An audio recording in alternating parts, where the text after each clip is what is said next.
चूँकि मुझे ये बताया गया कि किसानों ने अपनी आपत्ति दे दी है तहसील में, और सिर्फ शायद 13% किसानों की ही जमीन ले पाए हैं, ये बाकी अभी नहीं ले पाए। तो कानूनी रूप से तो ये ले नहीं सकते। जो भूमि अधिग्रहण कानून है वो जो मनमोहन सिंह के समय बना, जिसको मोदी ने कई बार बदलने की कोशिश की लेकिन सफल नहीं हो पाए, वो कानून ही हमें लगता है कि किसान की रक्षा करेगा। तो न्यायालय में लोग गए भी हैं, ऐसा मुझे बताया गया। लेकिन आप जानते हैं कि ये सरकार जो है किस तरह से चीज़ों को तोड़ मरोड़ के न्यायालय से लेके और तमाम संस्थानों में बैठे ऊंचे ऊंचे पदों पे बैठे हुए लोगों को प्रभावित करके निर्णय अपने पक्ष में करवा लेती है। इसलिए मुझे लगता है उसका एक ही तरीका है कि आंदोलन को हम लोग तेज करें, और ऐसा नहीं मानना चाहिए कि ये नहीं करने दे रहे हैं तो नहीं करने देंगे। आखिर देखिए, आप सोनम वांगचुक जाके वहां बैठी गए जंतर मंतर पे, सिर्फ एक दिन की अनुमति थी, पहले दिन की अनुमति थी, लेकिन वो लोग 5 बजे के बाद बोले हम लोग नहीं हटेंगे, आपको जो करना है कर लीजिए।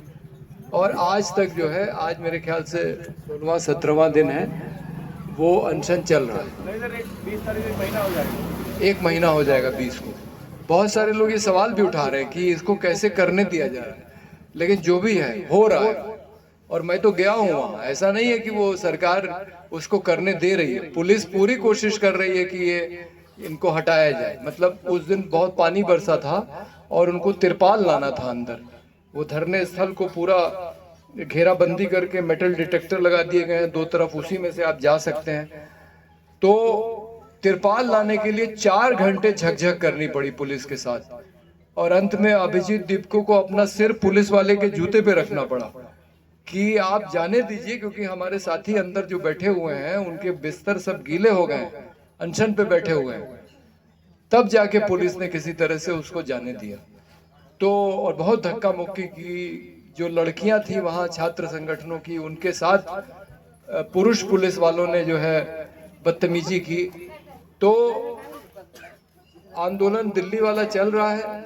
आजमगढ़ में हमारे साथियों ने दिखाया लगातार, आप तो गए होंगे उस आंदोलन में जरूर, तो उसका क्या रूप हो सकता है मुझे नहीं मालूम कि गांव में ही आंदोलन हो सके। यहाँ पे ही एक जिस तरह से खिरिया बाग में चला, एक लगातार लंबा आंदोलन चलाया जाए, ये संभव है कि नहीं मालूम नहीं। यहाँ गांव में यहाँ नहीं हो सकता है तो क्या जिले पे हो सकता है? जिले अगर यहाँ नहीं करने दे रहे हैं तो जिले पे शायद, लेकिन एक कुछ लंबा आंदोलन जैसा मुझे लगता है चलाना पड़ेगा। और उसमें जैसा इन लोगों ने किया था, आपको राकेश टिकैत से लेके और मेधा पाटकर और तमाम लोगों को बाहर से बुलाना पड़ेगा, क्योंकि फिर ये जो कर रहे हैं कि जैसा नंदलाल बता रहे थे कि दरवाजे दरवाजे पुलिस जाके खड़ी हो जाती है, नोटिस देती है, धमकी देती है।